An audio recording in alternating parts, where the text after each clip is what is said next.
नमस्कार, मैं दानी संसार और आप देख रहे हैं पीआरबी। गोरखपुर शहर विधानसभा में मौजूद है और यहाँ पे जो तमाम लोग हैं जो कई विचारधारा से हैं उनसे बातचीत करेंगे कि आखिर यहाँ का माहौल क्या है। चुनावी सरगर्मी तेज हो चुकी है, उनसे बातचीत करेंगे कि कैसे देख रहे हैं ग्राउंड पे।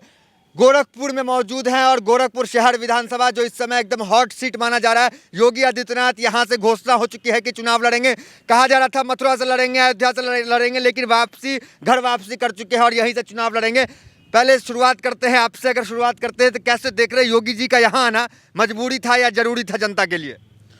देखिए, ये तो व्यक्तिगत उनका मामला है कि मजबूरी था कि ज़रूरी था, लेकिन जो वर्तमान में दिख रहा है, जिस तरीके से ये लोग कहते थे अयोध्या लड़ेंगे, मथुरा लड़ेंगे, इस हिसाब से तो ये लग ही रहा कि उनकी मजबूरी है जो गोरखपुर आप चुनाव लड़ रहे हैं। क्या मजबूरी क्या होगी?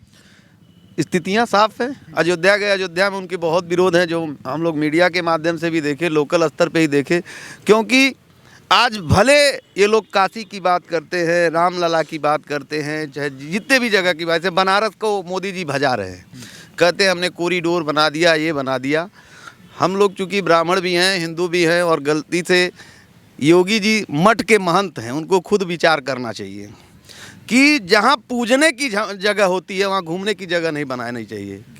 बनारस तपोभूमि है, वह पूजने की जगह है। वहाँ कम से कम 300 पुराने मंदिरों इन्होंने तुड़वा करके कॉरिडोर और व्यापारिक जगह बनाने का काम किया। निश्चित रूप से इसका हम निंदा करते हैं। जो नारे आ रहे हैं कि 80 बनाम 20 की लड़ाई, 80% हमारे साथ है, 20% का तो खैर पता नहीं, मतलब कुल मिलाकर कहा जा रहा है कि जो हिंदू समाज है वो हमारे साथ आ रहा है।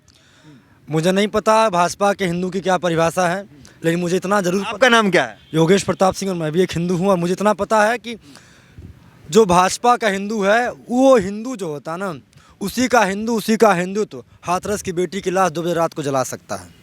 किसान जो हमारे मारे गए, क्या वो हिंदू नहीं थे? जो बहन बेटियों के अपराध हुए, हिंदू नहीं थे? आपको बता दें कि एनसीआरबी के आंकड़े उठाकर देखिए, पूरे देश में सर्वाधिक अपराध बलात्कार के मामले में उत्तर प्रदेश नंबर 1 पर है। ब्राह्मण समाज से आते हैं, आपको क्या दिक्कत होगी? आपके हित की तो बात करते रहते हैं, अब दावा भी करते हैं कि सारे हमारे साथ हैं।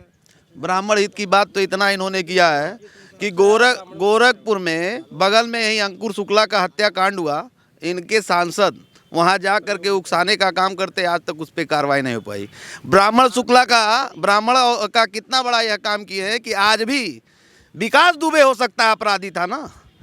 इन्होंने ब्राह्मण के माँ बहन बेटियों को जेल में ला करके जो है उसके साथ बंद कराने का काम किया। आखिर आज भी खुशी दुबे जेल में है ना। आज खुशी दुबे का प्रमाण बताता है कि ब्राह्मण के लिए कितने बड़े हतैषी हैं। पूरे उत्तर प्रदेश में किस तरीके से ब्राह्मणों के साथ ये तांडव की बताने की जरूरत नहीं है। यहाँ का एक एक आवाम देखा है, बस सब लोग इंतजार कर रहे हैं कि ब्राह्मण क्या कर सकता है, और इतिहास रहा है। और एक चीज़ और जान लीजिए, जैसे अभी आप बार बार कह रहे थे योगी जी क्या चुनाव हारेंगे नहीं हारेंगे, तो गोरखपुर का एक और इतिहास रहा है। यहाँ मुख्यमंत्री जब चुनाव लड़ा तो हारा, इससे पहले भी टीएन हारे थे, और इस बार योगी हारेंगे, फिर से इतिहास दोहराएगा। हिंदुत्व नहीं चलेगा क्या इस बार? देखिए, बिल्कुल नहीं चलने वाला है, क्योंकि जिस हिंदुत्व के नाम पे सत्ता में आए थे उस पर खरा नहीं उतरे हैं। जिस अयोध्या की बात कर रहे हैं, जिस राम मंदिर का निर्माण इन्होंने करवाया है, उसी राम मंदिर के ट्रस्ट में इन्होंने सबसे बड़ा घोटाला किया है। इसलिए इनको गोरखपुर लाया नहीं गया, इनके उत्तर प्रदेश से उखाड़ के फेंका गया है कि आप अपने घर में जाके बैठ जाइए, आप सत्ता नहीं चला सकते हैं। इसलिए इन्होंने मजबूरी में आया है कि हम जब घर जाएंगे हमारी सिंपैथी मिल जाएगी, हो सकता है हम चुनाव जीत जाए। क्या गोरखपुर शहर विधानसभा आना योगी जी की मजबूरी या जरूरी थी यहाँ के लिए? देखिए, पूरी तरीके से अगर भारतीय जनता पार्टी और जो अपने आप को कहते थे बहुत विकास किया, तो अयोध्या क्यों नहीं लड़ लिए, मथुरा क्यों नहीं लड़ लिए, या किसी और विधानसभा क्यों नहीं लड़ लिए? लोगों की चिंता होगी, घर की चिंता। योगी आदित्यनाथ के शासन काल में ग्रामीण क्षेत्र तो छोड़िए, शहरी इलाकों में स्टीमर चलाने की नौबत आ गई। 15 मिनट की बरसात में पूरा शहर जलमग्न हो जाता है। जल जमाव की एक छोटी समस्या तो कर नहीं पाए, और लोगों को विकास क्या देंगे ये सड़कें? और योगी आदित्यनाथ जी ने कहा था कि वो जून कब आएगा जब उस जून में गड्ढा मुक्त हो जाएगा। आज तक गड्ढा मुक्त नहीं हो पाया।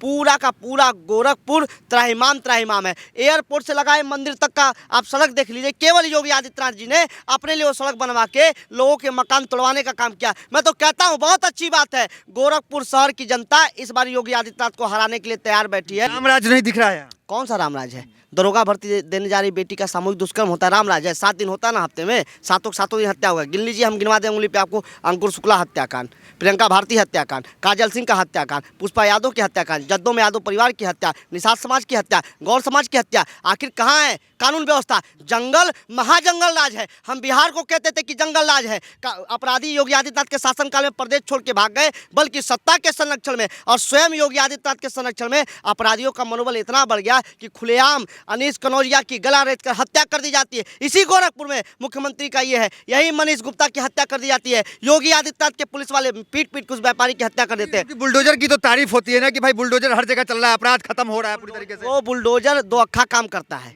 दो अक्खा। अगर पिछड़ा अपराधी हो, दलित अपराधी हो, अनुसूचित जाति का अपराधी हो, मुसलमान अपराधी हो तो बुलडोजर पहले जाएगा, और कोई योगी आदित्यनाथ के स्वजाति का अपराधी हो तो बुलडोजर नहीं जाएगा। क्या मजाक करते हैं आप? एक अपराधी, आप सुन लीजिए, एक अपराधी को एनकाउंटर करते हैं, इनके जो जाति वाला है वो बैडमिंटन खेलते हुए पाया जाता है, तब अपराधी नहीं है। क्या मजाक करते हैं? यही प्रियंका भारती गोरखपुर विश्वविद्यालय में मर गई क्योंकि योगी आदित्यनाथ के स्वजाति की प्रिंसिपल थी, इसलिए आज तक कार्रवाई नहीं हो पाई। क्यों नहीं हुआ कार्रवाई? वहीं एक लड़की मारी जाती है उनके स्वजाति की। देखिए, बेटियों का कोई जाति नहीं होता है, लेकिन अपराधियों में जाति देखने का काम करते। ये शपथ तो लेंगे संविधान की, बात तो करेंगे डॉक्टर अंबेडकर की, बात तो करेंगे पेरियार की, बात तो करेंगे सावित्रीबाई फुले की, लेकिन सर्वाधिक किसी ने आरक्षण का नुकसान किया तो भारतीय जनता पार्टी योगी आदित्यनाथ ने किया। जनता ये जान चुकी है। इतना बड़ा हिंदुत्व का चेहरा है, हिंदू हृदय सम्राट कहे जाते हैं, उनको हराना संभव है यहाँ पे? संभव क्या बात, अटल बिहारी वाजपेयी जो इनके सबसे बड़े नेता लगातार 4 चुनाव हारे थे, ये क्या उनके किस खेत की मूली है योगी आदित्यनाथ महाराज?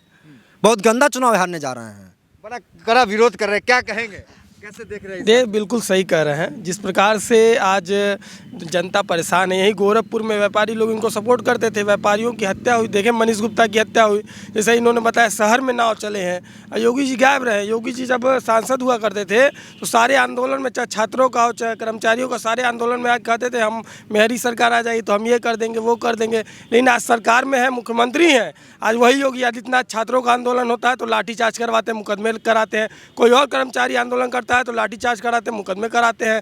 अयोध्या में गए, अयोध्या में दुकानदारों का, व्यापारियों का, ब्राह्मणों का, सारे लोगों का घर गिरा दिया इन्होंने जबरदस्ती। मंदिर ऑप्शन क्या है गोरखपुर वालों के लिए? ऑप्शन यहाँ पे कोई है? ऑप्शन गोरखपुर में ऑप्शन जनता है। जनता है, जनता ने एक बार इतिहास बदला था ना, प्रवीण निषाद को हराया था, लोग कहते थे मठ नहीं हारेगा, मठ नहीं हारा, इस बार भी मठ हारेगा। जनता यहाँ का ऑप्शन है, इस गोरखपुर की व्यापारी इस ऑप्शन है, तमाम दलित, शोषित, छात्र, नौजवान, किसान, ये सब ऑप्शन है। क्योंकि सबसे विरोधी हिंदू पे नाम पे आई है सरकार।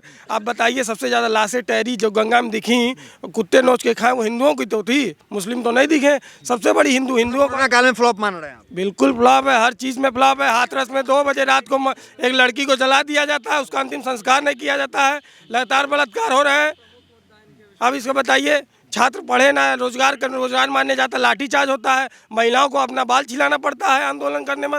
इससे बड़ी क्या दुखद बात है। एयरपोर्ट बन रहा है, 4.5 लाख सरकार नौकरी मिल गई, सब कुछ बन रहा है। महाराजगंज में आप जाइए, एक मिनट, गोरखपुर से लगाए महाराजगंज चले जाइए, अखिलेश यादव के दिए मेडिकल कॉलेज के शिलापट को हटा के योगी आदित्यनाथ के शिलापट को लगा के ये विकास बोलते हैं। सर्वाधिक किसी ने मेडिकल कॉलेज देने का काम किया तो श्रद्धेय अखिलेश यादव जी ने देने का काम किया। सर्वाधिक अगर प्रौद्योगिक विश्वविद्यालय किसी ने दिया तो अखिलेश यादव जी ने दिया। महाविद्यालय किसी ने दिया, मैं आप गोरखपुर में खड़े हैं, 2.5 करोड़ से ज्यादा वाणिज्य संकाय देने का काम अखिलेश यादव जी ने किया। बाबू मोहन सिंह संग्रहालय देने का काम किया। छात्रावासों के व्यवस्था को सुदृढ़ करने के लिए 7.5 करोड़ रुपया वो देने का काम किया, और भी हॉस्टल बनाने का पैसा दिया। लेकिन भारतीय जनता पार्टी केवल ढोंग रचती है। केवल एक कोरोना काल था, यही राजघाट पे लोग जलने के लिए कतारों में खड़े थे। भारतीय जनता पार्टी और योगी आदित्यनाथ जी का ये गृह जनपद है ना, एक दवा व्यापारियों को जानते, एक दवा व्यापारियों को जो 15,000 का रेमडेसिविर इंजेक्शन था 25,000 में, 30,000 में बिक रहा था। यही गोरखपुर के हॉस्पिटल मालिक जो वेंटिलेटर वार्ड 40,000 में, 50,000 में, योगी आदित्यनाथ के सब जानने वाले लोग थे। जनता हमारी बेमौत की मारी गई, और यहाँ के सांसद ने कहा कि जो राजघाट पे जलेगा वो स्वर्ग जाएगा, इसलिए राजघाट बनाया जाता है। अखिलेश जी चुनाव क्यों नहीं लड़ रहे? डर गए क्या? बिल्कुल नहीं जी, तो आगे मैदान में बिल्कुल नहीं डरे। आप इस बात को नहीं समझते हैं, जो डरा, डर के कौन भागा? घर कौन भागता है? आप नहीं जानते क्या? घर वही भागते जिनको डर लगता है। जिसको डर लगता है वो घर भागता है। अखिलेश जी लड़ ले गोरखपुर से, तो योगी जी डर गए इसलिए घर चले आए। लेकिन भारतीय जनता पार्टी जो धर्मवाद का, जो राष्ट्रवाद का मोहल लेके चलती है कि नहीं यहाँ पे हिंदू नहीं हो, ये भारतीय जनता पार्टी के लोग करेंगे। अगर इतना हिंदुत्व का ख्याल था तो जो गंगा के लहरों में लाशें दौड़ रही थी, कुत्ते नोच नोच कर कोरोना काल में खाए थे, माँ गंगा ने उन लाशों को उठा के बाहर फेंक दिया कि देखो योगी और देखो मोदी, तुम्हारे कुप्रशासन का आज है कि हिंदू तड़प के मर रहा है। आज ऑक्सीजन, बनारस का घटना आप भूल गए कि एक पत्नी अपने मुंह से अपने पति को ऑक्सीजन देने का काम टाइम तो योगी जी की तारीफ होती थी कि ऑस्ट्रेलिया तारीफ कर रहा है भाई कि इतना अच्छा काम, कोरोना पूरा निपटा दिए, खत्म कर बात दिए। नहीं सुन रहे, आप बात नहीं सुन रहे हैं। मोदी जी, आदरणीय प्रधानमंत्री जी अमेरिका गए थे और अमेरिका के सबसे प्रतिष्ठित अखबार ने एक भी खबर नहीं छापा था, एक भी खबर। भारतीय जनता पार्टी के आईटी सेल ने क्या किया कि फर्जी खबर लगा दिया और फिर अमेरिका के न्यूज़पेपर वालों ने खंडन किया। ये लोग माफी मांगे हैं। क्या बात करते हैं साहब, ये लोग फर्जी कुछ भी चला दे। देश में डंका नहीं बसता। अरे कौन डंका बसता है, कोई डंका नहीं बसता है।